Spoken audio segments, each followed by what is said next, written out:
찬송가 91장 함께 찬송 드리시면서 수요 기도에 하나님께 올려드리도록 하겠습니다.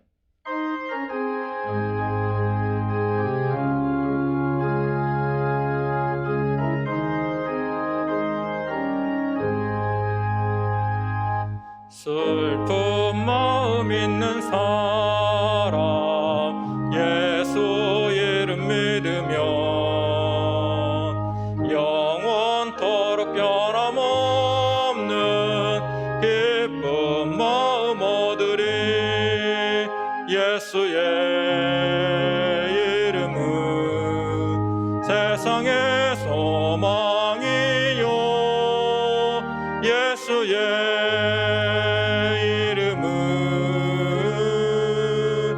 전국의 기쁨일세.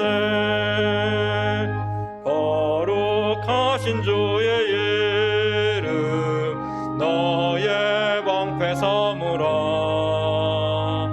환난 시험 당할 때에 주께 기도드려라. 예수의 이름은 세상의 소망이요 예수의 이름은 전국의 기쁨일세. 존귀하신 주의 이름 우리 기쁨 되도다. 주의 품에 안길 때에 기뻐 찬송 부르리. 예수의 이름은 세상의 소망이요 예수의 이름은 전국의 기쁨일세. 우리 갈 길 다가로에 보좌 앞에 나아가 왕의 왕께 경배하며 멸류관을 드리리. 예수의 이름은 세상의 소망이요 예수의 이름은 전국의 기쁨일세. 예배를 위해서 우리 김삼정 집사님 기도 인도해 주시겠습니다.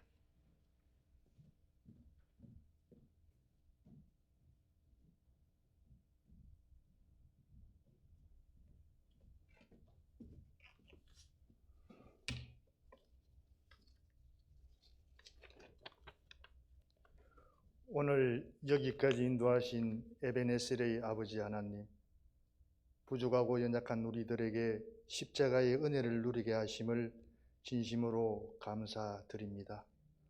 특별히 코로나19와 경제적인 환난 가운데서도 우리를 지키시고 도우시며 늘 우리와 함께 호흡하시는 주님, 오늘도 여전히 나의 힘 되시고 능력 되신 하나님께서 나와 함께 하심을 믿습니다. 간구하옵기는 지금 이 시간에도 병상에서 육신의 아픔과 고달픈 인생길에서 경제적인 어려움과 싸우고 있는 교우님들 불쌍히 여겨주시옵고 긍휼히 여겨주시어서 저들의 삶에 새 희망과 소망이 싹들 수 있도록 자비와 은총을 베풀어 주시옵소서. 코로나19로 인하여 온라인 예배가 지속되면서 저희들 믿음 또한 바닥으로 떨어지는, 정말로 주님의 얼굴을 배울 수 없는 부끄러운 지금의 시대를 살아가고 있는 저희들이옵니다. 성령님께서 모든 삶 가운데 함께해 주시어서 예수 십자가 복음에 붙들려 사는 저희들 되게 해 주시옵소서. 사람이 마음으로 자기의 길을 계획할지라도 그의 걸음을 인도하시는 이는 오직 여호와이시다 라는 말씀 깊이 묵상하며 오늘도 주님 보시기에 합당한 삶 되게 해 주시옵소서. 사순절 기간입니다. 우리 죄를 대속하기 위하여 십자가를 지신 주님을 생각하며 회개와 기도의 시간 되게 해 주시옵고, 이 어렵고 힘든 삶 속에서도 전적으로 주님을 신뢰할 수 있는 믿음 갖게 해 주시옵소서. 오늘 단위에 세워주신 이상은 목사님 말씀 전하실 때에 성령이 임하셔서 듣는 우리 모두에게 능력의 말씀으로 다가오게 하여 주시옵소서. 믿고 감사드리오며 예수님 이름으로 간절히 기도드리옵나이다. 아멘.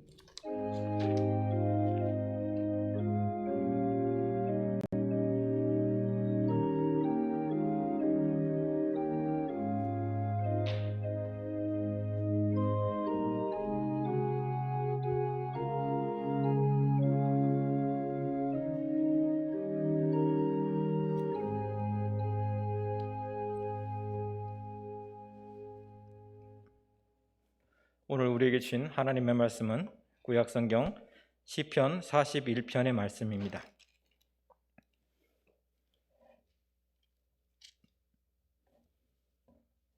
우리 41편의 말씀을 저와 여러분이 한 절씩 교독하겠습니다. 가난한 자를 보살피는 자에게 복이 있으며 재앙의 날에 여호와께서 그를 건지시리로다.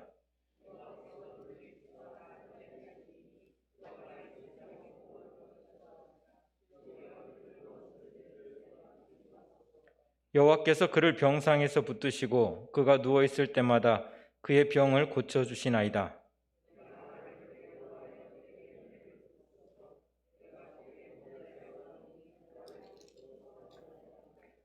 나의 원수가 내게 대하여 악담하기를 그가 어느 때에나 죽고 그의 이름이 언제나 없어질까 하며,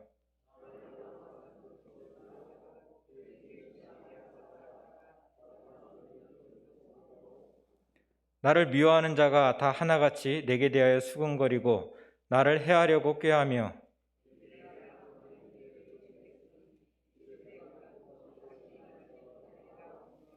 내가 신뢰하여 내 떡을 나눠 먹던 나의 가까운 친구도 나를 대적하여 그의 발꿈치를 들었나이다.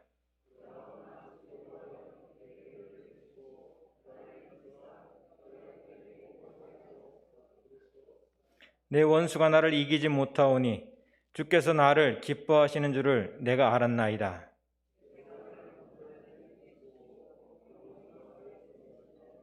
이스라엘의 하나님 여호와를 영원부터 영원까지 송축할지로다. 아멘, 아멘, 아멘. 시편 1편이 마무리되고 있는 이 41편은 크게 세 단락으로 나누어서 살펴볼 수 있습니다.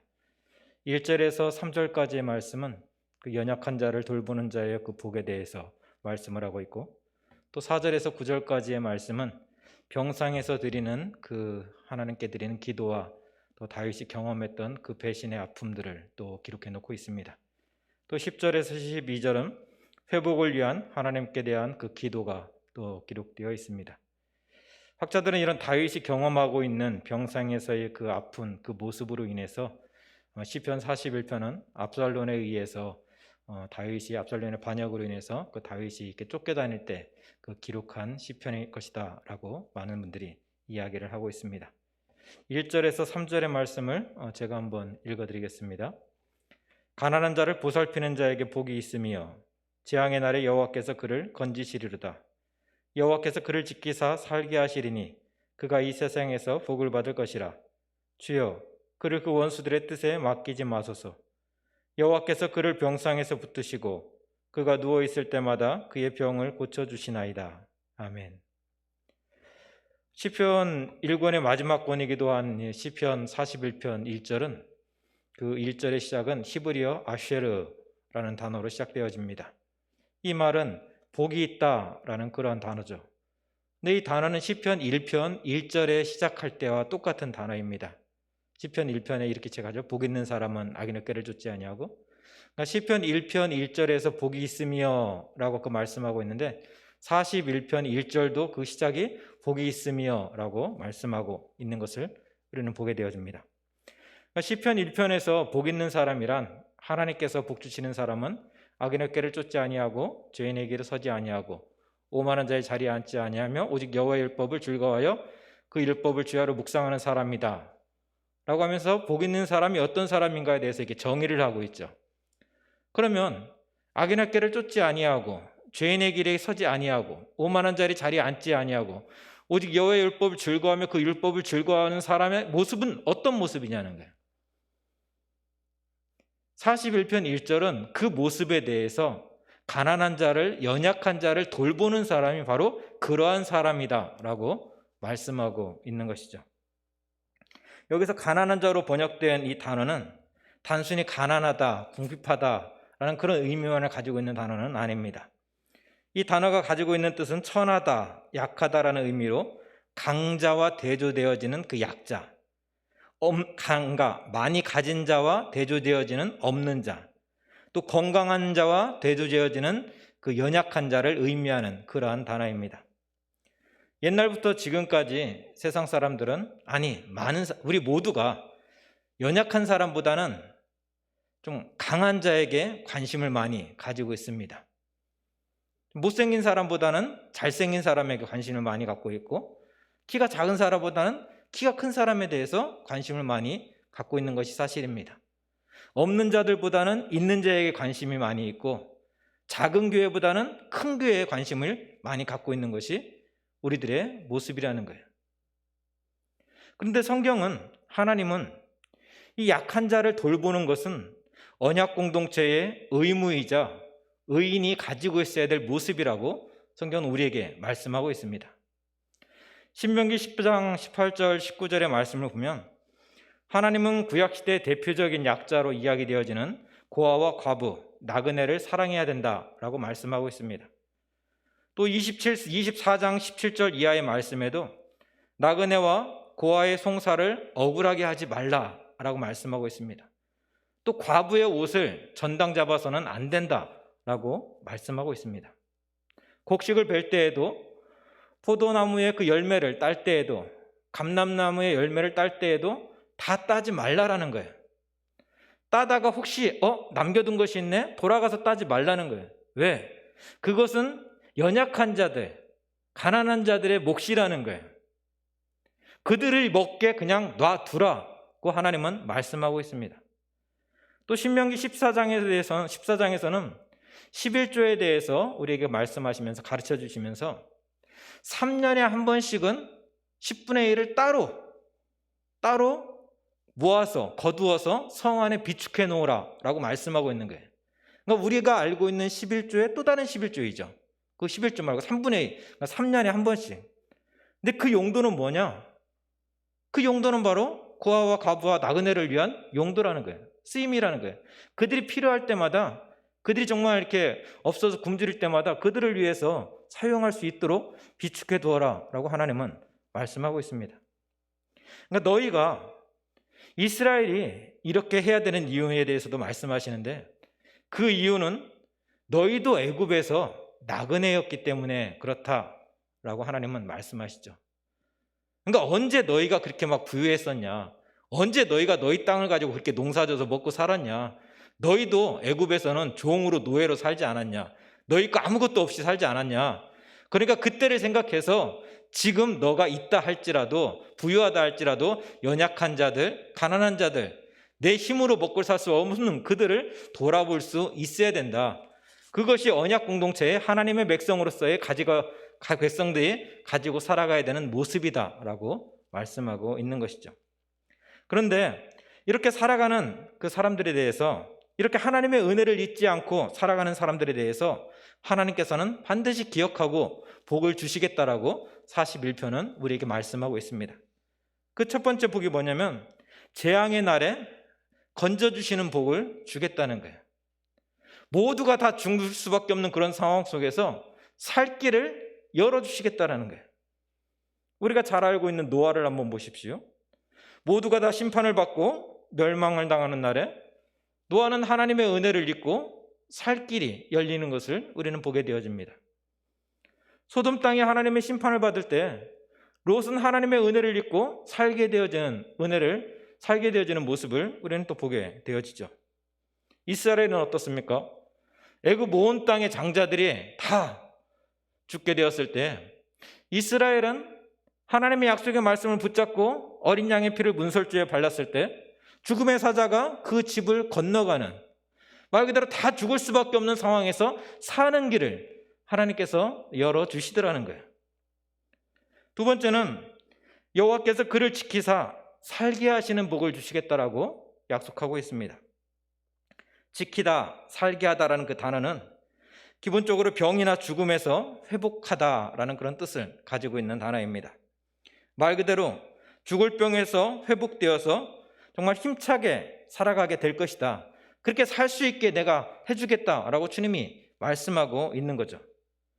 누가복음 7장에서 예수님께 칭찬받는 이방인 백부장에 대한 이야기가 나오고 있습니다. 이 사람은 자기가 데리고 있던 그 종이 병에 걸리자, 중풍병에 걸리자 예수님께 찾아와서 내 종이 병에 걸렸습니다. 지금 다 죽게 되었습니다. 와서 좀 고쳐주십시오 라고 예수님께 부탁을 하죠. 이때 사람들이 하는 이야기가 무엇입니까? 이 사람은 우리 민족을 사랑하고 또한 우리를 위해서 회당을 지어주었다는 거예요. 그러니까 예수님께서 이 사람의 기도를, 이 사람의 청을 들어주심이 마땅하다라고 이야기를 합니다. 그 당시에 이스라엘 백성들은 연약한 자들이죠. 그 당시에 이스라엘 자들은 로마의 어떤 식민지 지배를 살고 있기 때문에 부족한 사람들이죠. 힘이 없는 사람들이죠. 근데 힘 있는 백부장이 그 힘없는 이스라엘 백성들을 돌봐주었다는 거예요. 그들이 예배할 수 있도록, 그들이 성경 공부할 수 있도록 회당을 지어주었다는 거예요. 히스기야는 어떻습니까? 그가 죽을 병에 걸려서 얼굴을 벽을 향하여 여호와께 기도하였을 때 하나님께서 그의 병을 고쳐주셨습니다. 이때 히스기야가 하나님께 아뢰는 기도가 있습니다. 하나님, 내가 주 앞에서 진실과 전심으로 행하며 주의 목전에서 선하게 행한 것을 하나님 기억해 주십시오. 그가 선을 행했기 때문에가 아니라 하나님의 약속을 붙잡고 하나님의 뜻대로 살아왔습니다. 하나님, 그러니 그 약속대로 이 나의 연약한 가운데서 정말 나를 해방시켜달라고, 고쳐달라고 하나님께 기도할 수 있는 것이죠. 말 그대로 하나님의 약속을 붙잡고 드리는 기도인 거예요. 세 번째는 하나님께서 주시는 복은 병상에서 붙드시고 그의 병을 고쳐주시겠다라고 말씀하고 있습니다. 의인도 역경과 고난을 피할 수는 없습니다. 그래서 의인도 병에 걸려 죽기도 하고 고생을 하기도 합니다. 근데 하나님께서 복 주시는 사람은 그 병상에서조차 평안을 노래할 수 있게 도와주시겠다라는 거예요. 여러분, 스데반 집사님을 여러분 기억하십니까? 복음을 위해서 살아왔습니다. 하나님의 나라를 위해서, 하나님의 뜻을 위해서 정말 그 삶을 살았습니다. 근데 그가 마지막 그 죽음의 자리에서 경험하는 것은 돌에 맞아 죽는 거예요. 너무나 억울하고 너무나 답답한 일이 아닐 수 없습니다. 그런데 놀라운 일이 벌어지고 있습니다. 돌에 맞아 죽고 있는데 오히려 하늘을 향해서 기도하면서 하나님, 저들의 죄를 하나님 용서해 주십시오라고 기도하고 있는 거예요. 만약에 여러분이 돌을 들어서 치고 있는 사람이라고 생각해 보십시오. 내가 돌을 들어서 치고 있는데 이 사람이 하나님, 정말 이 사람의 죄를 용서해 주십시오라고 기도하고 있는 거예요. 얼굴에 빛이 나고 있는 거예요. 막 두려움에 떨고 있어야 되는데 오히려 얼굴이 너무나 평안한 거예요. 그러면 돌을 들어 치는 사람이 더 두렵지 않을까요? 돌 들어 치려다가도 못 칠 것 같아요. 그 모습을 보고 있노라면. 그것이 하나님이 주시는 은혜라는 거예요. 죽음에서 꼭 살아나야 된다? 아니죠. 죽음의 권세가 그를 지배하지 못하도록 하나님께서 붙잡아 주신 거예요. 더 큰 소망을 허락해 주시는 거예요. 그것이 믿는 자들이 가지고 있는 소망이요 권세죠. 아무리 큰 죽음의 권세가 우리를 짓누르려 한다 할지라도 그 죽음의 권세 앞에서 자유할 수 있는 그 자유함, 그 구원의 기쁨, 그 부활에 대한 소망이 있기 때문에 말입니다. 41편에서 다윗은 하나님의 약속을 기억하며 기도할 때마다 여호와께 기도하고 있음을 우리는 보게 되어집니다. 여호와께, 여호와께, 주여 라는 말씀이 계속 반복되어지는 것을 보게 되죠. 근데 여호와라는 단어는 야훼라는 단어죠. 근데 여호와, 이 야훼라는 단어의 그 가지고 있는 특징이 뭐냐면, 하나님에 대한 호칭 중에서 가지고 있는 특징이 뭐냐면, 약속의 하나님, 약속하신 것을 반드시 지키시는 하나님, 언약의 하나님이라는 의미가 담겨 있다는 거예요. 그러니까 약속한 것을 반드시 지키시는 하나님, 내가 하나님의 그 약속대로 삶을 살아왔습니다. 연약한 자들을 내가 도우며 살아왔습니다. 가난한 자들을 도우며 살아왔습니다. 하나님, 그 사실을, 그 연약한 자들을 돌보며 살아갈 때 하나님께서 반드시 지켜주시겠다라고, 붙잡아 주시겠다라고, 도와주시겠다라고 약속하지 않았습니까? 그 약속을 지켜주십시오. 하나님의 약속을 붙잡고 지금 다윗은 기도하고 있는 거예요. 야훼여, 여호와여, 나를 좀 도와주십시오. 그냥 도와주는 것이 아니라 내가 세상 끝날까지 반드시 너와 함께 하겠다고 말씀하시지 않았습니까? 하나님, 나와 함께 도와주십시오. 나를 붙잡아 주십시오. 라고 기도하고 있는 거죠. 여러분, 하나님의 신실하심에 대해서 하나님이 약속을 반드시 지키신다는 것을 여러분은 믿으십니까? 그렇다면 하나님께서 복 주시겠다라고 약속하신 그 언약의 약속을 붙잡고 그 약속의 말씀을 따라서 살아갈 수 있기를 원합니다. 세상의 흐름은, 세상에서는 강자를, 또 가진 자를, 큰 것을 찾고 구하고 있지만, 주님은 이와는 반대로 우리가 정말 멈춰 서서 우리의 의지를 가지고 돌아보지 않으면 돌아볼 수 없는 그런 연약한 자들을, 없는 자들을, 힘들어하는 자들을, 병든 자들을 돌아보는 자가 복이 있다라고 말씀하기 때문입니다. 우리 4절에서 9절의 말씀을 제가 한번 읽어드리겠습니다. 내가 말하기를 여호와여 내게 은혜를 베푸소서. 내가 주께 범죄하였사오니 나를 고치소서 하였나이다. 나의 원수가 내게 대하여 악담하기를 그가 어느 때에나 죽고 그의 이름이 언제나 없어질까 하며, 나를 보러 와서는 거짓을 말하고 그의 중심에 악을 쌓았다가 나가서는 이를 널리 선포하오며, 나를 미워하는 자가 다 하나같이 내게 대하여 수군거리고 나를 해하려고 꾀하며 이르기를 악한 병이 그에게 들었으니 이제 그가 눕고 다시 일어나지 못하리라 하오며, 내가 신뢰하여 내 떡을 나눠 먹던 나의 가까운 친구도 나를 대적하여 그의 발꿈치를 들었나이다. 1절에서 3절이 복 있는 사람의 모습이라면 4절에서 9절은 악인이 어떤 사람인가에 대해서, 그 구체적인 모습에 대해서 말씀하고 있습니다.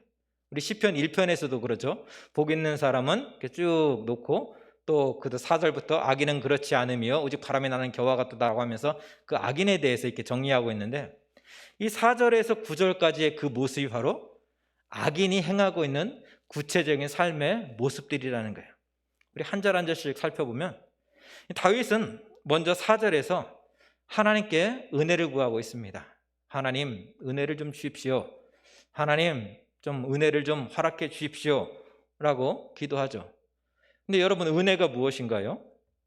약속하신 대로 예수님을 이 땅에 보내주셔서 나의 죄를 위해서 내가 죽어야 되는데, 나를 위해서 예수님께서 십자가에서 죽으심으로 말미암아서 내 죄를 다 용서해 주시고 구원의 길을 열어주신 것, 그것이 하나님의 은혜 아닌가요? 이 놀라운 은혜는 하나님의 사랑이고 하나님의 자비이고 하나님의 신실하심입니다. 이 사랑이 없었다면 우리는 하나님께 나아올 수도 없었고, 이 사랑이 없었다면 우리는 부활의 소망도 정말 간직할 수 없었습니다. 이 은혜는 내가 어떻게 해서 얻어지는 것이 아니에요. 하나님께서 베풀어 주실 때만이 우리가 정말 얻을 수 있는 것이죠. 그래서 이 은혜는 하나님만이 우리에게 주실 수 있다라는 거예요. 그럼 어떻게 해야죠? 하나님께 이 은혜를 구해야 되는 거예요. 사람에게 이 은혜를 구하는 것이 아니라 우리에게 이 은혜를 허락해 주실 수 있는 하나님에게 이 은혜를 구해야 되는 거예요. 우리는 이 은혜가 있어야 살 수 있고, 또 이 은혜가 있어야 하나님 앞으로 나아갈 수 있기 때문에 그렇습니다. 하나님께서 은혜를 베풀어 주실 때 가장 먼저 나타나는 반응, 은혜 받았습니다, 은혜 받았습니다 라고 우리가 많이 이야기를 하는데, 우리가 은혜를 받게 되었을 때, 은혜를 입게 되었을 때 가장 먼저 나타나는 반응은 주여 나를 용서하여 주옵소서. 죄의 고백이에요. 은혜를 모를 때는 내가 죄인인지를 몰랐어요. 죄가 죄인지를 몰랐어요. 은혜를 입고 나니까 이게 죄라는 것을 깨닫게 되는 거예요. 알게 되는 거예요. 그러니까 당연히 어떤 결과가 나와요? 은혜를 입었으면 반드시 따라 나오는 것이 주여 나를 용서하여 주옵소서 라는 그 기도가 나올 수밖에 없는 거예요. 어둠 속에 있었을 때는 내 옷에 뭐가 묻었는지 보이지가 않아요. 근데 빛 가운데 나와 보니까, 은혜 자리에 나와 보니까, 빛이 나에게 쬐어지니까 내 옷이 너무나 더러운 것이 표시가 나는 거예요. 알게 되는 거죠. 그러니까 하나님께 용서를 구할 수밖에 없는 거예요. 회개할 수밖에 없는 거예요. 내가 은혜 받았습니다라고 이야기하면서 회개하지 않는 사람은 한번 생각해 봐야 돼. 그게 진짜 은혜인가? 아니면 내 기분이 그냥 좋아가지고 내가 은혜 받았다라고 이야기하는 것은 아닌가라고만. 내가 하나님을 만났으면, 은혜를 입었으면 반드시 함께 나오는 것이 주여 나를 용서해 주십시오. 주여 나는 죄인입니다 라는 고백이에요. 다윗도 그래요. 하나님 저에게 은혜를 주십시오 라고 기도하면서 주여 내 죄를 용서해 주십시오 기도하고 있는 거예요. 다윗은 밧세바를 간음하고 부하 우리아를 죽음의 길로 몰아가면서도 그는 그것이 죄가 죄인지를 알지 못했어요. 아니 부하의 정말 부인을 간음한 것은 엄청난 죄죠. 그런데 그가 죄가 죄인지를 깨닫지 못하고 그 충성된 장수 우리아를 죽음의 길로 몰아넣는 거예요. 더 큰 죄의 길로 막 나아가는 거예요. 하나님께서 나단 선지자를 통해서 그가 잘못한 것을 깨닫게 하시고 은혜를 잊게 하셨을 때 다윗의 반응이 뭐예요? 내가 죄인입니다. 하나님 용서해 주십시오. 내가 정말 죽을 죄를 지었습니다. 도저히 용서받지 못할 그런 죄를 지었습니다. 하나님 살려주세요. 하나님 한 번만 살려주세요라고 기도하는 거예요.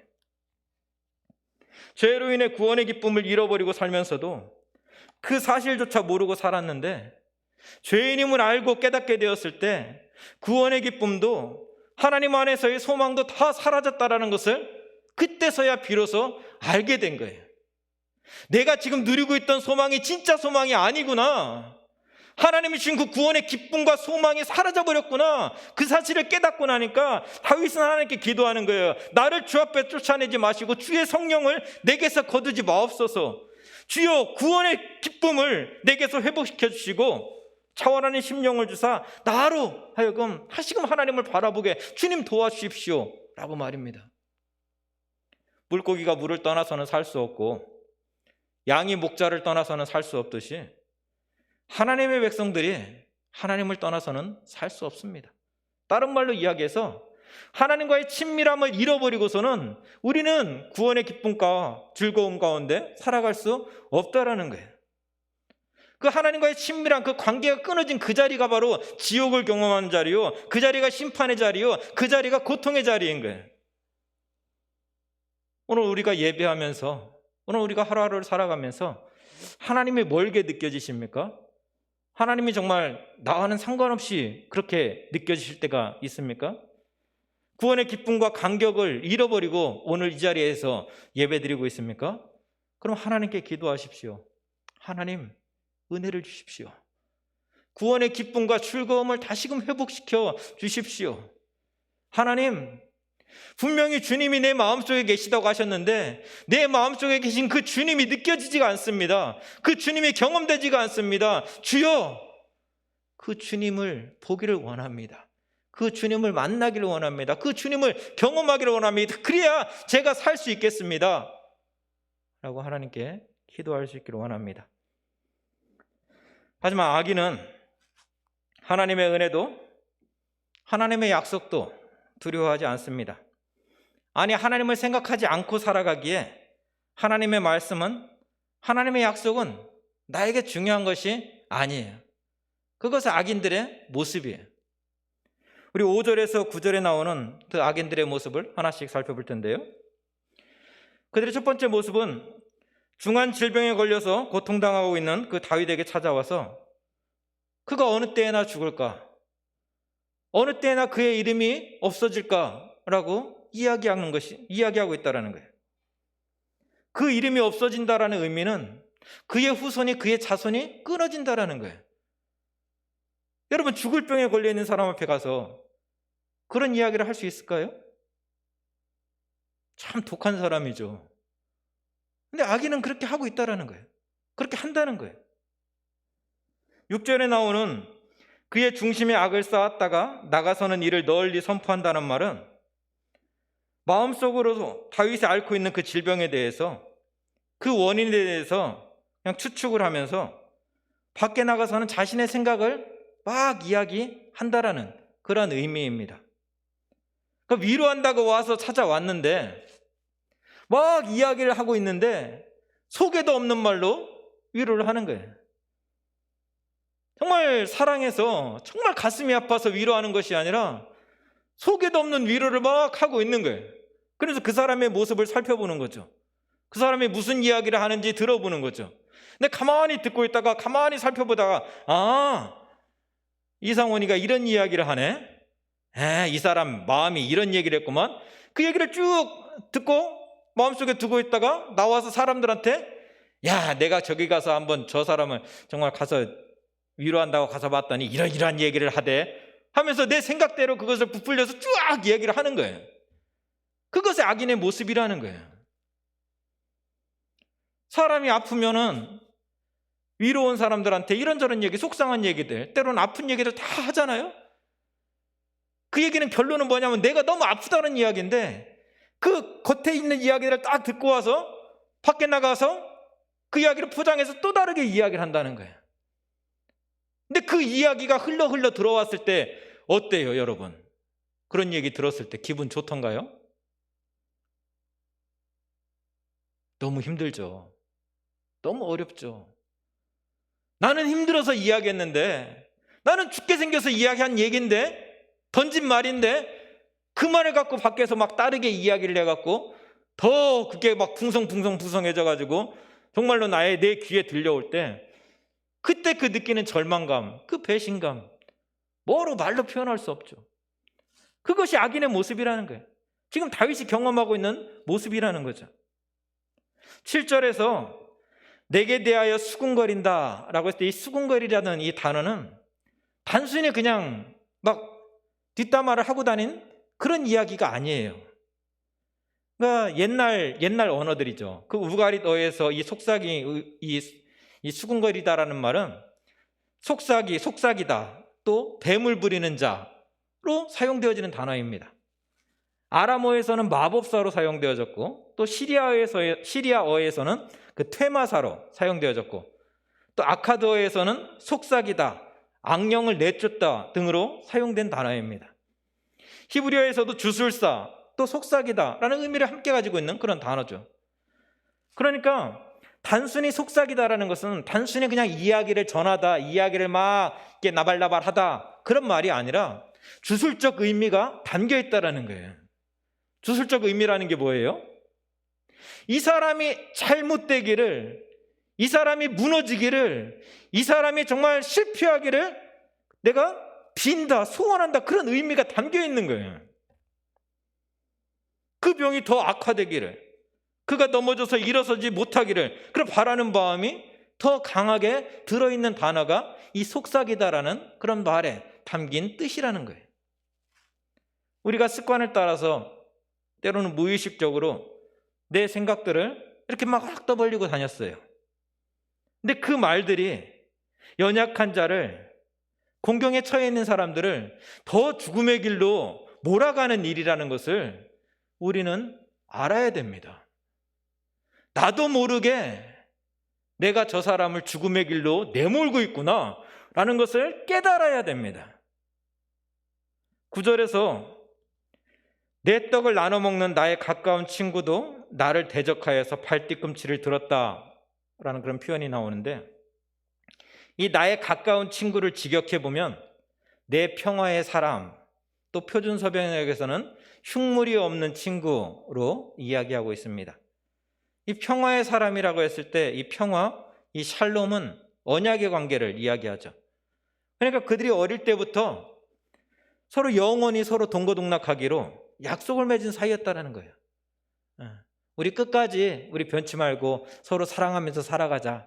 힘들 때 내가 도와줄게. 내가 너의 친구가 되어줄게. 너는 나의 영원한 친구야 라고 하면서 그렇게 약속을 맺고 쭉 살아왔던 관계라는 거예요. 내 떡을 나눠 먹었다라는 말은 다윗이 왕위에 있을 때 다윗이 왕으로서 그 신하들에게, 신하인 친구들에게 내 떡을 나눠주는 거예요. 내 소유를 나눠줘서 그들로 하여금 함께 먹고 마시게 했던 그런 관계라는 거예요. 한 상에 둘러 앉아서 먹고 마시는 그런 관계였다라는 거죠. 어찌 보면. 그런데 어떻게 돼요? 그런 친구들이 나에 대해서 발뒤꿈치를 들었다라는 것은 나를 대적했다, 나에게 모욕감을 주었다, 또는 나에게 적대감을 가졌다라는 그런 의미예요. 사람이 힘들고 연약해지면 누군가를 의지하고 싶은 마음이 누구나가 다 가지고 있는 그런 모습입니다. 누구 한 사람이라도 나를 좀 도와줬으면 좋겠다, 아니면 누구 한 사람한테도 좀 등이라도 좀 기댔으면 좋겠다라는 것이 우리 모두가 가지고 있는 그런 모습이에요. 또 병에 걸리고 또 그 육신이 연약해지면 또 사업이 힘들어지고 직장이 어렵고 정말 갈 데도 없고 정말 초라해질 때면 정말 그 마음이 너무나 주눅이 들어있고 사람 만나기도 힘들어지고 자꾸만 동굴 속으로 막 들어가는 거예요. 근데 누군가 가까이 와서 나를 위로해 준다고 이야기하고 내 손을 붙잡아주고 내 손을 붙잡아주고 아이고 힘들죠, 힘들지, 그래도 힘을 내야지 하면서 쭉 속삭이면서 다가오면 어떻게 돼요? 내 마음을 다 주는 거예요. 다 내주고 내 속에 있는 마음 다 이야기하고 그 사람이 마치 나의 정말 구세주가 되는 것처럼 정말 그 사람이라도 꼭 붙잡으려고. 왜? 아무도 나에게 찾아오지 않기 때문에, 아무도 나에게 그 등을 내어주지 않기 때문에, 이 사람이 도망가면 어떻게 될까 봐 이 사람을 자꾸만 의지하게 되는 거예요. 그런데 어떻게 돼요? 그렇게 내가 사람을 의지하고 사람에게 내 이야기를 다 하고 자꾸만 그 사람을 붙잡으려고 했는데 그 사람이 밖에 나가서 그런 나의 이야기를 막 속삭였을 때 말로 할 수 없는 더 큰 아픔과 슬픔을 경험하게 되는 것을 보게 되어집니다. 신방을 하면서 정말 사람에게 시험을 받았습니다, 시험을 들었습니다 라는 이야기는 한 90% 이상은 다 이 얘기예요. 내가 이 사람을 믿고 이 사람한테 이런 이야기를 했는데 내 속마음은 그게 아니라 정말 힘들어서 이렇게 했는데 그게 돌아서 나에게 이렇게 들려옵니다. 정말 내가 그 사람을 어떻게 봐야 될지 모르겠습니다. 어떻게 대해야 될지 모르겠습니다. 너무나 힘들어요. 내가 이 교회를 다녀야 할지 말아야 될지 모르겠어요. 90% 이상이 다 이런 이야기예요. 다른 말로 이야기하면 우리가 무의식적으로 막 툭툭툭 던지는 이야기들 속에서 지금 41편에 나오는 악인의 모습들이 너무나 많이 내포되어 있다라는 거예요. 들어있다는 거예요. 나도 모르게 그렇게 행하고 있다라는 거예요. 우리가 깨어서 내가 무슨 말을 하고 있는지, 내가 정말 이 사람을 어떻게 대하고 있는지, 내가 연약한 자를 어떻게 대하고 있는지, 슬퍼하는 자를 어떻게 대하고 있는지를 돌아보지 않으면은, 나를 분별해내지 않으면은 나도 모르게 복 있는 사람의 모습이 아니라 악인의 길로 걸어가게 된다라는 거예요. 은혜는 하나님만이 주실 수 있고 참된 위로는 사람이 아닌 하나님께로부터 온다는 것을 우리는 잊지 말아야 됩니다. 아무리 내 가장 친한 친구라도 의도하든 의도하지 않았던 간에 자기 입장에서 생각하고 자기 입장에서 이야기를 할 수밖에 없는 게 사람이에요. 아무리 10년지기, 20년지기, 30년지기 친구라고 할지라도 자기 입장이 불리해지면 자기 입장에서 이야기하는 거예요. 내가 이렇게 이야기함으로 인해서 내 기반이 조금 더 세워질 것 같다 그러면은 나도 모르게 나를 중심으로 이야기를 막 하는 거예요. 그렇게 이기적인 동물이 사람이라는 거예요. 근데 왜 하나님을 의지해야지 왜 그런 사람을 의지하려고 하냐는 거예요. 사람을 의지하는 순간 우리는 넘어질 수밖에 없습니다. 사람을 의지하는 순간 우리는 배신의 경험을 할 수밖에 없는 거예요. 좋을 때는 아무렇지도 않을 때는 정말 이 사람이 내 최고의 친구죠. 근데 이 사람이 정말 힘든 상황에 빠졌을 때는 모든 걸 자기 입장 중심으로 생각한다는 거예요. 그리고 쭉 이야기를 하는 거예요. 나의 가장 가까운 친구가, 정말 나의 배꼽 친구가, 그런 친구가 나에게 발꿈치를 들 수도 있다라는 거예요. 여러분, 사람에게 내 힘든 거, 내 연약한 거 이야기하려고 하지 마시고 하나님께 기도할 수 있기를 원합니다. 하나님께 나올 수 있기를 원합니다. 하나님만이 우리의 위로자가 되시고, 하나님만이 우리의 소망이 되시고, 하나님만이 우리의 가슴 아픈 그 모든 이야기들을 다 들어주실 수 있는 분이기 때문입니다. 10절에서 13절의 말씀 제가 읽어드립니다. 그러하오나 주 여호와여, 내게 은혜를 베푸시고 나를 일으키사 내가 그들에게 보응하게 하소서. 이로써 내 원수가 나를 이기지 못하오니 주께서 나를 기뻐하시는 줄을 내가 알았나이다. 주께서 나를 온전한 중에 붙드시고 영원히 주 앞에 세우시나이다. 이스라엘 하나님 여호와를 영원부터 영원까지 송축할지어다. 아멘. 아멘. 10절에서 다윗은 나를 병상에서 일으켜 세워 내가 그들에게 보응해달라라고 기도하고 있는데, 11절에서는 내 원수가 승리하지 못하므로 하나님께서 나를 기뻐하시는 줄 알았습니다 고백하고 있습니다. 또 12절에서는 하나님께서 나를 온전히 세워줄 것을 확신하며 이 시를 마치고 있습니다. 사람이 질병에 걸리고 정말 여러 가지 경제적인 형편이 어려워지고 힘들어지다 보면 자꾸만 나를 보게 됩니다. 나를. 자꾸 나약해지는 나를 자꾸 보게 되는 거예요. 그렇게 나를 자꾸 보다 보니까 마음이 조급해지고 불안해지고, 왜 내 모습이 점점 초라해지는 그 모습들을 보니까 막 자꾸 불안한 거예요. 내 적어지는 물질을 보니까 자꾸만 두려움이 막 쌓이는 거예요. 좀 눈을 좀 크게 떠야 되는데 크게 뜨는 것이 아니라 자꾸만 우리 눈이 좁아지는 거예요. 시야가 좁아지는 거예요. 하나님께서 아브라함에게 땅의 티끌같이 내 조상을, 내 자손을 많게 하시겠다라고 약속하셨는데 그 약속이 쉽게 이루어졌나요? 75세에 약속하셨는데 100세 때 그 약속이 이루어졌죠. 25년이 지난 다음에. 그래서 그런지 창세기 15장에서 하나님께서 아브라함을 찾아왔을 때 하나님의 약속을 생각하지도 않고 아브라함은 이야기합니다. 내 상속자는 엘리에셀이니이다. 그러니까 하나님이 약속해 주셨는데 그 약속은 다 잃어버리고 내 상속자는 엘리에셀이라는 거예요. 왜? 내 모습을 보니까 내 몸에서 무슨 자손이 나올 것이며 내가 어떻게 내가 후사를 볼 것인가. 아유, 말도 안 되는 소리. 그냥 하나님이 그냥 하신 말인가 보다. 그리고 내 상속자는 엘리에셀입니다라고 이야기하는 거예요. 그저 하나님께서 장막에서 그 아브라함을 데리고 밖으로 나가서 하늘의 별들을 좀 바라봐라 이야기합니다. 하늘의 뭇별들을 쫙 바라보니까 와, 세상이 정말 넓구나. 하늘의 별들이 많구나. 그러면서 하나님 말씀하시죠. 아브라함아, 너를 자꾸만 보지 말고 연약한 너의 모습을 바라보면서 나의 약속을 이야기하지 말고 저 모든 우주 만물을 지금도 창조하고 다스리고 이끌어 가시는 여호와 하나님, 바로 내가 너에게 한 약속을 기억해라 라고 말씀하시는 거예요. 근데 아브라함이 또 어때요? 17장에 가서 그 중간에 하갈을 통해서 이스마엘을 낳죠. 그러니까 그 약속을 잃어버렸다는 거예요. 하나님에 대한 그 약속을. 그러니까 하나님께서 찾아와서 이번에는 뭘 하세요? 아브라함에게 할례를 행해버리는 거예요.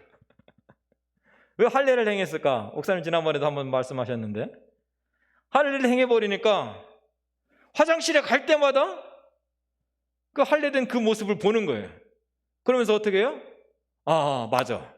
하나님께서 약속하셨지. 하나님께서 말씀하셨지. 여러분 생각하지 않을까요? 여러분 기억하지 않을까요? 혹여라도 하갈이 아니라 내가 다른 여인을 통해서 내 후사를 봐야겠다라고 생각하는 그 순간에도 맞아. 이러면 안 되지. 하나님께서 약속해 주셨는데 라고 생각하지 않겠어요? 그렇게 하나님의 언약을, 하나님의 약속을 기억하라고, 붙잡아야 된다고 하나님께서 말씀하신 거예요. 여러분, 다윗은 병중에 있었지만 그의 시선은 자신이 아닌 하나님께로, 하나님의 약속을 붙잡는 곳으로 나아갔음을 우리는 보게 되어집니다.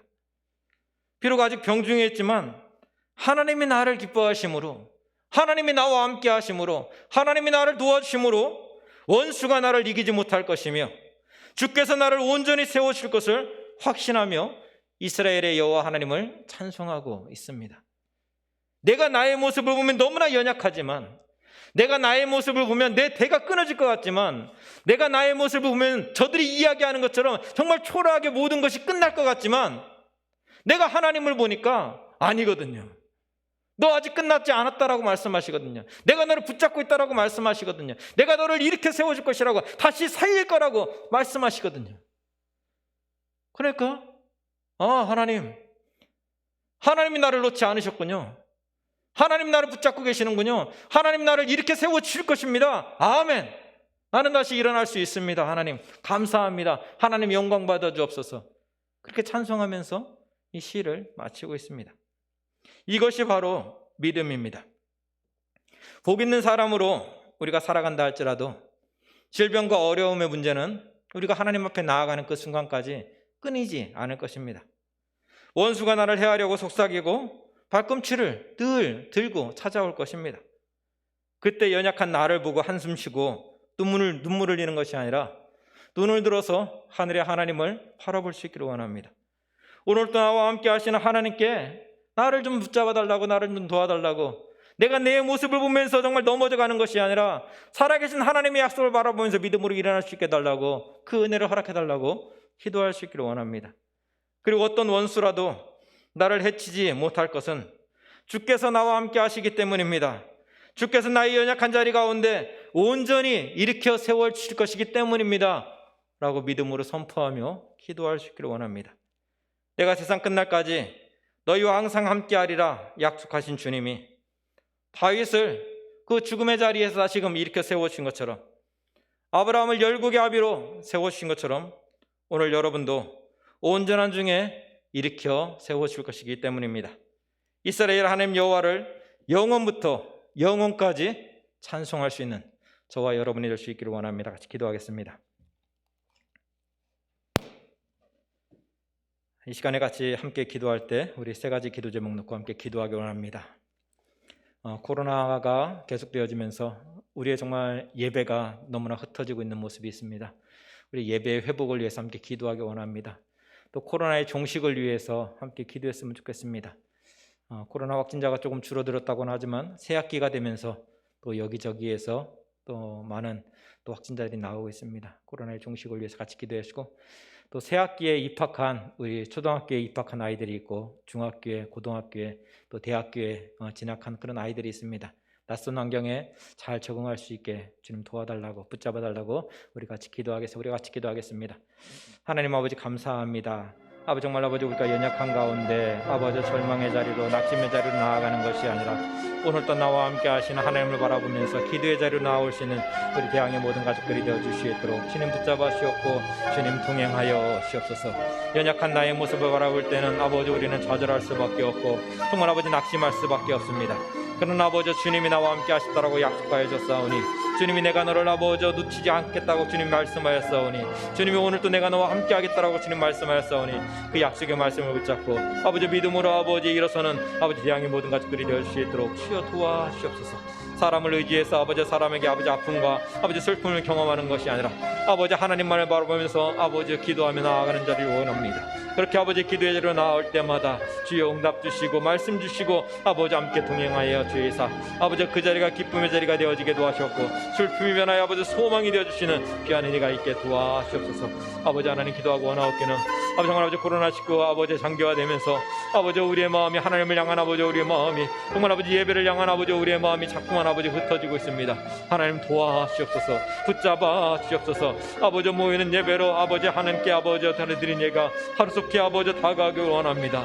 주여 도와주옵소서. 기도하고 원하옵기는 삶의 자리에서 아버지 정말 아버지 예배 드릴 때마다 아버지 온전한 마음으로 진실된 마음으로 하나님을 예배할 수 있는 대항의 모든 가족들이 될 수 있도록 아버지 한국교회가 되어줄 수 있도록 온 세계 교회가 되어줄 수 있도록 주여 도와주옵소서. 아버지 기도하고 원하오니 하나님 아버지 코로나의 아버지 종식을 위해서 기도합니다. 아버지 정말 아버지 백신으로 인해서 아버지 그 아버지 확진자 숫자가 아버지 줄어들고 있다고는 하나 하나님 아버지 새 학기가 되면서 여기저기서 정말 아버지 집단 감염이 아버지 나오고 있습니다. 주여 우리를 불쌍히 여겨 주옵소서. 주여 우리를 불쌍히 여겨 주옵소서. 인간의 힘으로는 인간의 능력으로는 아버지 감당할 수 없는 일들이 오니 주여 불쌍히 여겨 주이사 아버지 코로나가 아버지 빨리 아버지 사라지게 도와주셨고 아버지 정말 아버지 백신이 아버지 정말 아버지 우리 몸에 잘 만나서 아버지 온 국민이 정말 아버지 건강한 모습으로 온 세계가 건강한 모습으로 다시금 아버지여 하나님을 예배할 수 있도록 주여 도와주셨고 주님 붙잡아 주셨소서. 하나님 아버지 새학기에 입학한 아버지 정말 아버지 우리의 자녀들이 있습니다. 초등학교에 입학한 우리 아이들이 있습니다. 중학교에 입학한 아버지 우리 자녀들이 있습니다. 아버지 고등학교 대학교에 아버지 진학한 친구들이 있습니다. 특별히 아버지 초등학교에 아버지 입학한 아버지 우리 어린아이들을 아버지 기억하여 주옵소서. 아버지 낯선 환경에 아버지 들어갔습니다. 아버지 경험하지 못했던 아버지 시간들을 아버지 경험하고 있습니다. 하나님 동행하여 주셔서 긴장하지 않게 도와주셨고 긴장함으로 아버지 그 육신이 쇠하지 않도록 주여 건강함으로 강건함으로 주님 지켜주셨고 주님 붙잡아 주셨소서. 배움의 기쁨이 있게 하시고 배움의 감사가 있게 하시고 배움의 소망이 있도록 주여 도와주셨소서. 아버지 정말 아버지여 중학교에 아버지 고등학교에 아버지 대학교에 진학하여서 아버지 새로운 일들을 아버지 꿈꾸며 하나님 주신 아버지 꿈과 희망을 가지고 아버지 달려나가는 아버지 귀한 아버지 청소년들 아버지 정말 우리 청년들 있습니다. 주여 함께하여 동행하여 주셔서 그 시간들을 아버지 어때에 보내는 것이 아니라 나에게 주신 아버지 그 시간들을 아버지 소중히 여기며 아버지 그 시간을 통해서 아버지 정말 아버지 하나님께 아버지 영광 돌리는 그 삶을 준비해 나갈 수 있는 믿음의 자녀들이 다 되어줄 수 있도록 주여 동행하여 주셨고 주님 붙잡아 주셨소서.